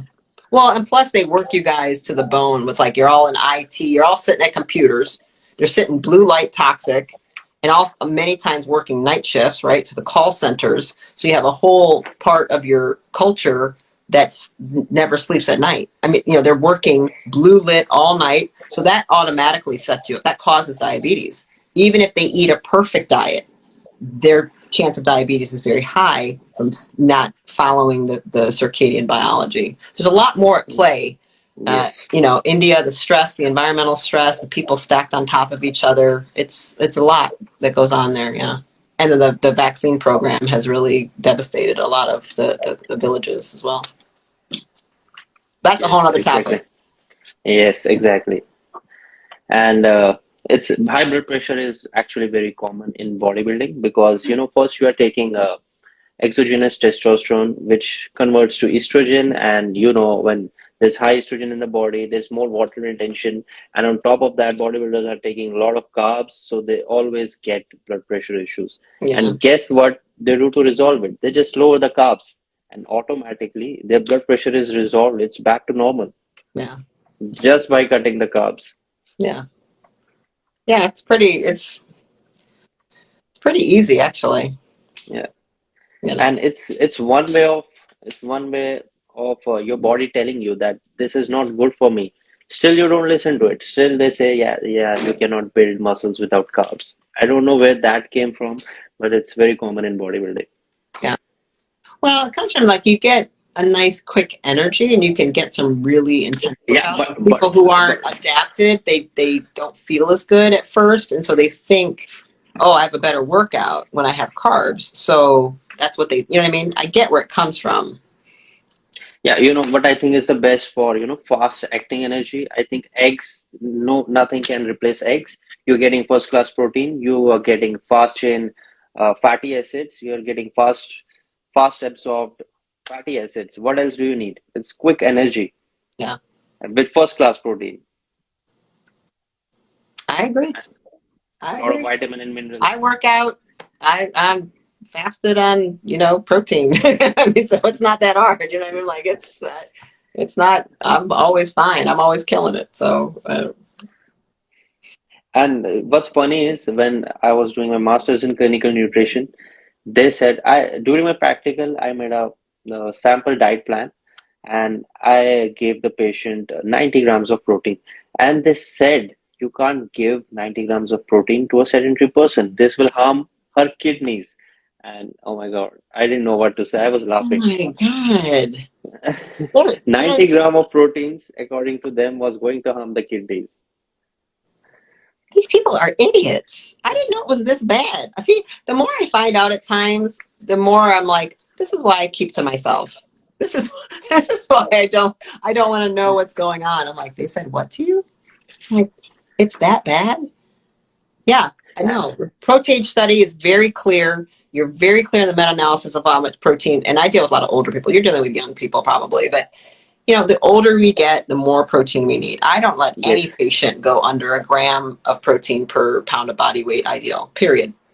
And like, if you want to be 130 pounds, you need 130 grams of protein a day. You want to be 150, you need to eat 150. If you're 70, if you're over 50, I don't, that's critical. 20-year-olds can get away with all kinds of things and still build Yes. muscle, if they have all the hormones in place as we used to, right? But nowadays, they don't. I just tested an Indian guy. So one of my patients, Hindu guy, he's 30, 35. His vitamin D was 9.6, lowest I've ever seen in my practice. I mean, he won the award. I said, wow, you won the award. Testosterone, 221. Free was like, oh God, point, maybe with 1.5. I was like, And you And you need vitamin D for testosterone synthesis. It's a mess. No, it's a mess. Yes. And his primary thing he's coming to me for anger management. Like he's explosive to his wife and children, and attention deficit and memory issues. And I said, you know why? Oh, and his cholesterol was like 130 or 140. Terrible. I said, because you're eating nothing but carbs, not enough protein, and because your cholesterol's so low, testosterone's so low. So first thing we're doing, we're going to, boom, you're lifting weights right now. You're eating a crap ton more meat, and we're cutting out the dal and the rice and the bread. He was like, okay. And I'm going to see a bunch of other things, boron, everything else. I have to optimize this testosterone. If I cannot get it where I need it, I'm open to replacement for sure. Because he's too young. I said, this is why he's irritable. And they came to me for neurofeedback. And I'm like, I'm not doing neurofeedback because this is the problem. Men with low testosterone are irritable by nature. Testosterone calms you down. It's the testosterone it's high estrogen that actually makes you explosive. So I Yes. said, we got to fix this immediately because he feels guilty. After he does it, he shames himself with guilt. He's a good man. He's a really good husband and father. He does not want to feel like this out of control. And it's being driven by the fact that he's depleted and he can't keep it under control. So, it's a thing. That's what I have to look at. People think they might want one thing. I'm like, that's not your problem. Your problem is this. So yeah, for people like them, for people like him, it makes more sense to give them supplement because it's difficult to, get vitamin D so quickly from the sun. Oh yeah, no, I have to supplement him, right? I mean, yeah, Yeah. and Indians don't want to go in the sun here anyway. They don't want to get darker and stuff. So they work. They're all in IT. They're all working. I said, I'm gonna need you to go outside and walk. It's hard for them. I'm like, they don't go outside. My mom Even never if would go out in the sun because she doesn't want to get darker. I don't want to get any darker. even if So they're going even if they're going out in the sun, they're going out in full clothes. They're not yeah, yeah, exposing any yeah, part of the body. yeah, They're yeah, just exposing the yeah, face, yeah, and then they expect, oh my God, this is yeah, we got a lot of vitamin D today. yeah, yeah. I teach them though. I teach them how to do it, and they'll buy the Spurdy lamp from me and stuff, and they'll do it. I teach them, and so I'm really happy. I'm getting some of these younger families and their young kids, and teaching them how to do this the right way, so they're set up for life, and they won't let their stupid physicians con them into the lie anymore, and we won't let this happen. I said, let me teach you how your body works. Let me teach you how to read these labs. Let me teach you to never let them gaslight you into disease and illness again, because they will. So we're going to fire your doctors. We're going to find you better ones. Because I have to work with physicians. I mean, some people need Mhm. certain scripts. We need certain stuff. I mean, we find tumors and cysts on them. I'm like, oh, that's a lipoma. You might want to get that. You want to have a surgery or not? Like, I have to deal with things. I have to work with these people, right? Mm. So I have relationships with the ones that are good and don't follow the guidelines, because you can find physicians that know the guidelines are nonsense. But when we Yes. break from guidelines, we are running the risk of lawsuits and not being defended by our insurance companies. That people say they wonder why. Yes. That's why. Because you guys sue us too much. Everybody thinks they can just take a doctor to court all the time and make millions off of us. It's constant. It's a litigious, ridiculous society. And then your malpractice carrier won't defend you if you didn't give the statin, because Yes. that's the That's what's guideline. happening. Yeah. Yeah, if And they suggested a ketogenic diet, well, that's not the guideline. So yeah. they don't have to defend you in court. That's what this comes down to. It's a money game, Yeah. So a lot of doctors are actually doing this, and they can't do anything about it. right? Because They just have to follow the you guidelines. know how much it costs to go to medical school. We have to borrow $300,000-400,000 just to go to school. Then we got then we got those loans sitting there, and then Yeah. we got to work like a dog.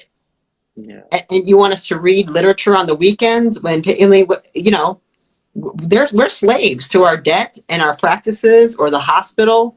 Next thing you know, it's like, oh God, I can barely keep up with anything. And then you want me to read all the real research and the real literature when I'm exhausted? That's what they Yeah. do. They create medical school as a traumatic experience to break you down, put you in this massive debt, And now you're locked in. And you think, well, I got to get out of this debt. I got to make these payments. My payment is $3,000 a month, $4,000 a month, just in my loans. Plus, you're expected to marry and have kids and buy a house and get a car and blah, blah, blah. You didn't go to school for 8 to 12 years to live like a pauper, Yeah. right? You want nice things, right? Yes. It's not what people, we need to tell the truth of what's going on and how doctors are It's even trapped. They're yeah. trapped. It's a system. Yeah. That's the whole system. Yeah. Yeah. But many doctors have come out of this. Many Yes. doctors have stopped their, the normal. Many doctors got their license cancelled. I know. It's terrible. Yeah. One of my good doctors, an Indian guy. Oh, no, it was the Arabic. I worked with him in Toronto. He just got his license taken. I was like, I couldn't believe it. I refer patients. I'm like, what? It's happening. And so most of us, is quinoa okay? No, it's not okay. No grains are okay. Rice, quinoa, none of them are good. People are so into cowabunga. I'm just answering questions as I see them. Oh, well, you got any last questions? I know I need to probably get on with my day here. It's late for you. People say, what do I eat? I eat steak. Burgers. Someone asked me just what's the best whey protein out there. I said just eat the steak. That's the best protein out Yeah. there. Yeah, I mean, if I had to say, I would go with Marigold. I do use a little bit of whey for certain people. It helps them. I'll use it as needed, but you produce a lot of insulin with whey. It's a very high insulin. Yeah, if you take if you take just whey, that's why I usually combine whey with fatty acids, either from ghee or coconut oil. Yeah, That way you're getting both of them together, fat and yeah, protein, and that way yeah, you can actually uh, you can keep the insulin levels low. yeah. Keep it decent. I use Fat and whey. protein. I use a little bit. I use Marigold whey. I'm a woman. I ovulate. I still get my period every month. I'm still fertile. I like chocolate. So right before my period, we want a little bit of carbs. I need to boost my progesterone, right? So my system looks for something. I want an apple or a mango or something because of that. So I put a little bit of whey in some Greek yogurt, and it's like chocolate pudding, but it's like 50 grams of protein, and I'm super satisfied. That's like a dessert, you know what I mean? So, and I'm That really satisfied. It's got yogurt has a few carbs in it, no added sugar, and it just makes my progesterone go up. I make a bunch of GABA. I'm calm. I feel great. I've had my little hit, so I don't have to go off the rails and eat other junk or anything. Yeah, I do the same thing. After dinner, I have a very big sweet craving. So this is what I do. I just take whey protein with little bit of fresh cream. I don't know what do they call it in Mm. US. It's like whipping cream, but Yeah, yeah. without sugar. Happy whipping cream. Yeah, Yeah, yeah. Sweet yeah. cream. So I mix it with water and whey protein, and I'm good to go. You can Yeah. actually make ice cream from that. I know. You can Yeah, make all kinds of. I'm kind of lazy as too. I don't have to have that every day by any means, but it's a nice thing to have. So I keep it in the house, um, that kind of thing. But it's not a meal replacement for me. No. yeah. It's just to satisfy that sweet craving. Yeah, yeah, yeah. So let's take few more questions, and then I think we'll call it a day. Okay. You rattle off anything. What do you want? You pick. So let's just see the what do you think about raw milk? So many people have been asking about milk. What do you think about raw milk? Do you want to answer that? If you're gonna drink milk, it should be raw. So if you're going to And drink it, it should be raw, and it should be A2 casein. So was a hybridization of the proteins, A1, A2, the protein. It should be A2. So that would be sheep, goat, camel, certain cows. Um, so yeah, I'm I'm it's I'm difficult. pro and It's con on that one. Some people do really well with it. Some people don't. There was a mutation about 100,000 or 150,000 years ago. So Hindus gravitated towards not having it, but white people like the Norwegian, Swedish people do really, really well with it. So you have to see there's a little bit of a variation on who does well with it or not. But there's a lot to be said for A2 casein, like camel milk and sheep milk, and actually has some potential like curative effects in brain disorders such as autism. So there's some, I'm not, there's, it's, I roll with that with each clinical case as needed. Yeah, but it's very difficult to get A2 milk in India. And Mm, if even if you get it, it's very, very expensive mm. because it's usually imported. Yeah. I prefer you have a local farmer. I have a local farmer. I get it from here. It's raw and I pick it up from the farm. It's really easy. So if you go to, like, at least I know here, eatwild.com will hook you up to farmers and finding raw milk and raw cheeses. And typically, state to state, it's different. Like it's illegal in Georgia, technically, to sell it to humans. So we just say it's for pet consumption. That's how you buy it. Yeah, it's for my dog. You have a dog? I do have a dog. Yeah. I have a cat, and she only eats liver. She eats nothing else. They are nuts about liver. My dog goes insane when I pull liver. And especially if it has blood on it, they really go Yeah. nuts. Yeah. I even posted the video on YouTube. I had both the foods. I had cat food, then I had some carbs, and I put raw liver Mm. on the plate. She obviously went for the liver Yeah. because Yeah. many people was telling me like, cat food is healthy. You should be giving him cat food. No, So I she's be actually eating made a meat. video. Period. Yeah. Good. You made a video about it? What? She said you made a video about the cat and what, yeah, it Yeah, was, yeah, yeah. I actually put all the three foods right in front yeah, of her, yeah, and she went straight to the liver. yeah, She didn't even, she just went to the carbs and did like, and yeah, then ignored it. Then she went to the cat food, then she smelled it, and yeah. then she went to straight to the liver. Because yeah, cats are obligate carnivores. I mean, Yeah. most plants will kill them, and so giving them dry kibble is a death sentence. What about dogs?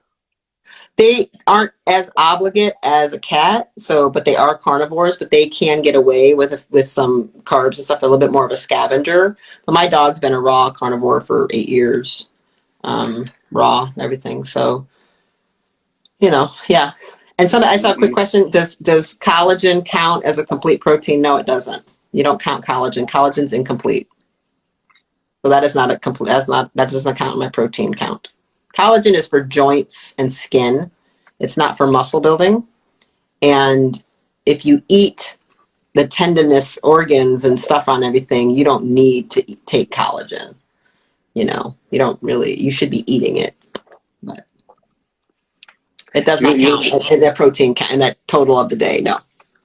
but you can have it like, do you recommend collagen supplement for people who are about 40 or 50? It varies. Collagen supplementation can cause a lot of anxiety and sleep disorders, actually. So I deal with patient populations with mental health disorders, and collagen can be a real problem. So I'm very particular about who goes on it and who doesn't. So I would never recommend it for everybody. No.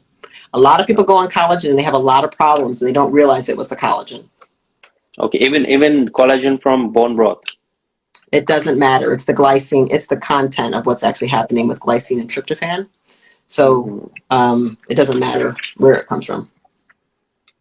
No, it's an unknown. It can cause a lot of anxiety and panic. So if you've started having panic, anxiety, and stuff, and you might want to do an experiment, come off your collagen for a few days and see what happens. That's interesting. Yeah, You'll be not well surprised to known. see. Not well known. You'll you'll be surprised to see the number of diabetic dogs in India. Oh, Almost my every other dog is dog. diabetic, actually. My dog is diabetic, Really? and he's a carnivore. Yeah, it happens from mostly the primary cause is poisoning from vaccines. So the Oh, pancreatitis is off the charts. So he was poisoned. So he ate a dead animal. Somebody used poison, and he ate that animal, and it almost killed him. It broke down his pancreas, and he was in the emergency room, almost died. So poison is doing a lot as well. It's not just diet. I'm just going to throw that at people. Everything isn't about what you eat. You're being poisoned to death as well. And that's why what you eat matters even more, right? yeah. But in India, most of the dogs are just, they're eating high carb foods, which they're not Yeah, supposed to eat. yeah, And people love to feed Parle-G here to the dogs. Parle-G is a It's one of the cheapest biscuits in here. Oh, It's basically without any cream or anything. People love it to have it with tea. Yeah, mm. and it's one of the cheapest. So yeah, they do feed that to They dogs as get them well. fat. Yeah, get their dogs fat. Yeah, Yeah, the yeah. dog's fat and Fat lazy. people, diabetic dogs. Yeah, yeah.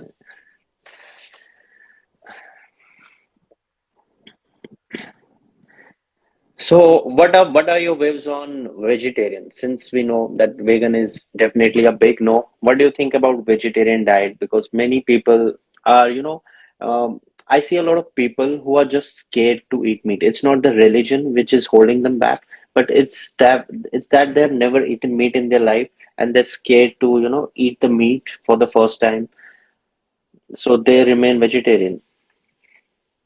They're scared to. Well, that's an eating disorder.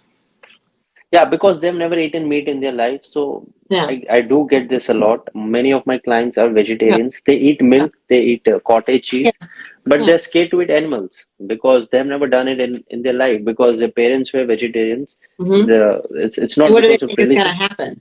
What are they scared of? They feel pukish, honestly. They feel they're just gonna puke. Okay. This is So not common in India. I fix their liver and their stomach acid and their pancreas first, and then I make them want it. They're going to want it. Their metabolism is broken. Their stomach acid is too high. So when I bring your stomach acid down to 1.4, 1.5, where it's supposed to be, and your liver is not clogged and it's making the bile as it's supposed to be, and I manage insulin like it's supposed to be, you will naturally want it. You'll be like, oh my God, I can't explain it, but now I want to eat that. Uh-huh. Because now it's working right. So I fix their body to make it their body is damaged. So their taste buds and everything is perverted. So part But to of it is bring it that. back, I fix other things. I have to fix everything and I that will shift it. to normal, they actually have to eat it then. No, they don't. Then No. how do you correct their acid? Well, that's more of a client thing. I have to look at a few things. You have to deal with their liver. The liver is a big problem, and their nervous system is a big problem. So I have to see how much is vagus nerve fight or flight causing this problem, and how much is congested non-alcoholic fatty liver. Non-alcoholic fatty liver is a massive problem. So I go after Yeah. that. I can do that fasting. I can fast them for 5 days if I want. And then gradually add meat and And eggs. then there's all kinds of things I do. I mean, but Mhm. that's what I do with patients. I got to be careful. You can't just start rattling. I'm like, well, there's a priority of how you do things, but you don't have to.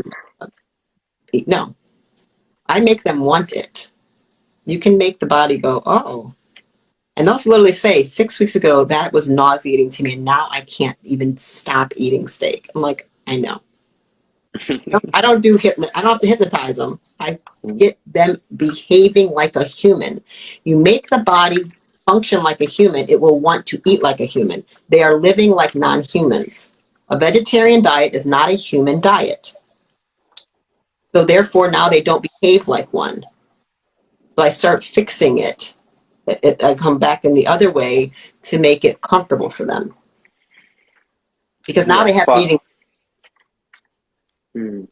Intermittent fasting is one of the best ways to get the body back to normal. Yeah, I'm not as much of it. So intermittent fasting, I hate the term. I'm gonna tell you right now, I hate it because to me it's just normal eating. Yeah, because They've when come up you're with a eating, term for normal eating. I'm like, we shouldn't be eating 15 hours a day. Like, so, like, when did that start? You know, it's just and eating. when you're eating satiety foods like fatty protein, you're actually fasting without knowing it. Correct. You don't need to eat so many meals. Correct. And so I don't allow people to be tracking, and I don't use food apps. I don't do any of that in my practice. So I'm a little bit different than what a lot of people are doing on Instagram. I'm going to tell you right now, because I also deal with people who are coming to me with a diagnosed known mental illness, right? So I can't take an obsessive compulsive person and make them track macros. I'll make it worse. I can't take an eating disordered person and just instantly fast them. I can't take you know what I mean? You have I have to approach each thing very individually customized. So I have many strategies on how to do things. The generalizations are for a general population, but the majority of people are not that way. 60% of this country is in a massive diagnosed mental illness right now. 50% are on a psychiatric medication right now. Like, the general population is in a trauma brain shutdown response and they're not doing well. So True. you can't just make these changes like that, Yeah, right? it has to come gradually. Yeah. I have to work a way that works with their system, and it does vary on how I have to do that.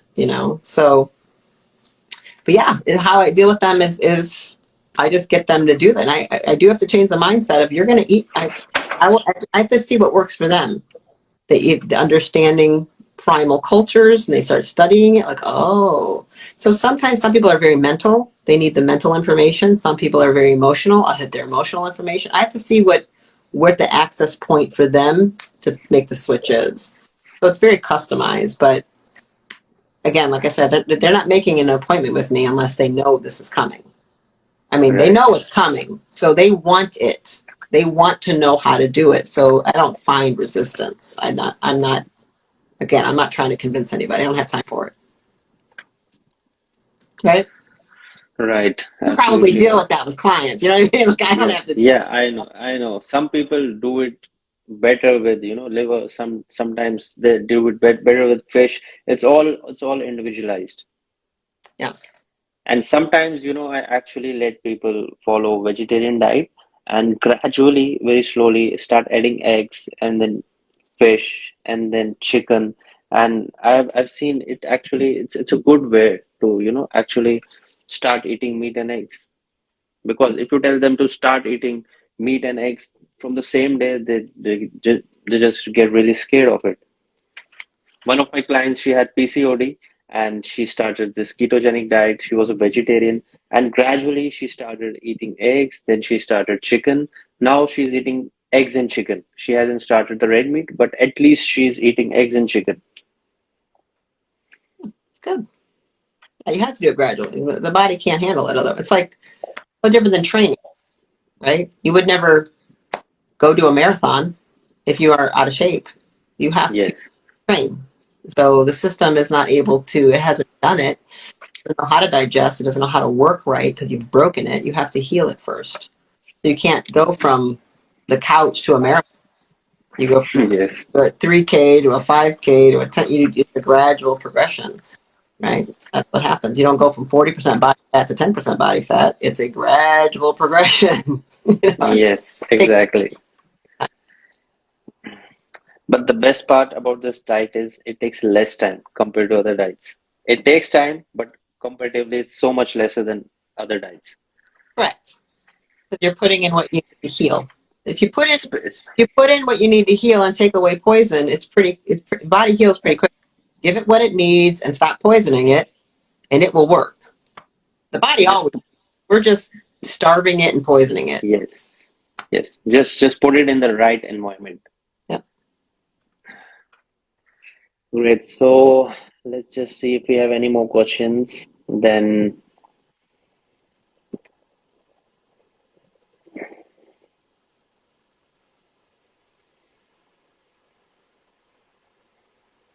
Speaking of which, I'm starving. I'm gonna go make some. Maybe. someone is asking where should I order steaks from? I think this guy is from US. So You can go to my website, brainandbodysolutions.com, and hit the shop button. I have a whole host of ranchers that I work with that are ethical, amazing, incredible, offer some very special. I have on the West Coast, I have a couple that I work with, and on the East, a couple that I work with where I get my meat source. So brainandbodysolutions.com. There's some really good resources for all kinds of food, biohacking devices, supplements, things that I use, like the clean, healthy makeup so women can stop poisoning themselves and stuff. So my website has tons of resources. so earlier in the session you mentioned that you had hypothyroidism, I think. So someone is asking how did you heal from thyroid? Again, you give the body what it needs and you stop poisoning it. So I was eating soy and gluten. Those are just Mm, the strongest killers of your thyroid out there. mm, You eliminate. So if I have somebody with a thyroid, there's never any soy allowed ever again. You can't have it. And typically, I'm going to take gluten and corn away. And you need to deal with light therapy. You need to get a lot of red light on it. Eliminate blue light. There's several things. mm. Taking uh, thyroid gland, eating glandulars that have T4, T1, T2 in it. So eat thyroids or take supplements that are thyroid gland, that kind of thing. I use some homeopathic remedies, some other things that I actually do sell on my website that were extraordinary and activated my thyroid again, and it works. But one, I haven't Yeah, stopped. yeah. Gluten is a big issue in India. Many people have acid reflux and lot of gut issues in India because of gluten. Yeah, it's an inflammatory protein. It's a toxic poison. Yeah, and they get better only in 5 days once they ditch the gluten. Yeah, you can see miracles taken away, but you typically have to take away. So if you have a real sensitive gluten person, you have to take away soy and dairy as well. So people don't Mm. like to, and corn. It all hits the gene code the same. So I take it all away. One person is asking, what do you recommend for magnesium? On my website, I use two in particular. So there's 7 or 8 forms. There's 7 natural forms and an eighth form that's really good. So I use biooptimizers that has 7 forms that with patients at night. And then MagMind is the brand I like during the day, and that's a magnesium 3 and 8. So magnesium has different functions, it has many different salts. You should not be taking just one. People say, "Oh, glycinate."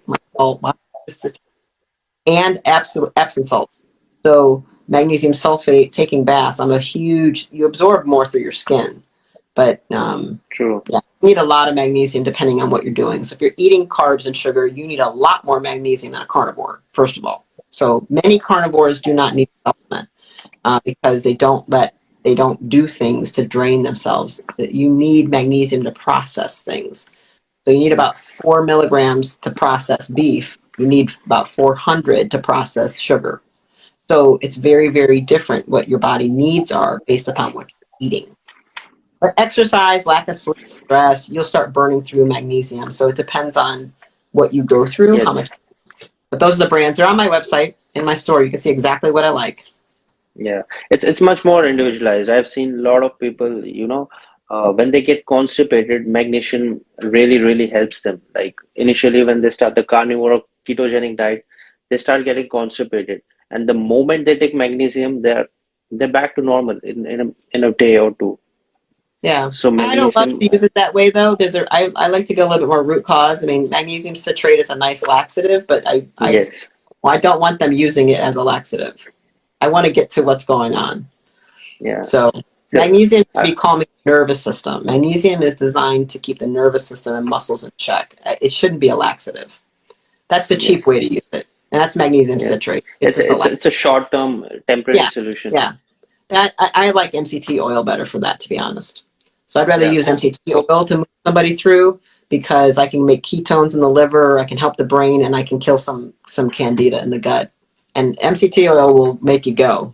But it's not. Yeah. I don't really. I've never had. I think I've had maybe 1 or 2 patients out of 1,000 when they went carnivore had a constipation problem. I don't have that problem. My patients don't do that. But Mm, again, it could be the way I transition and the way I do things. yeah. So I It's don't it's have it's mostly yeah, it's mostly on ketogenic diet because they're also eating a lot of fiber and vegetables. It might be because of that. yeah, yeah. They're But probably if you adding are too yeah. Their livers are yeah, probably too congested to handle it. yeah. If you're doing mostly meat-based keto, then I don't think it will be a problem. Yeah. Yeah.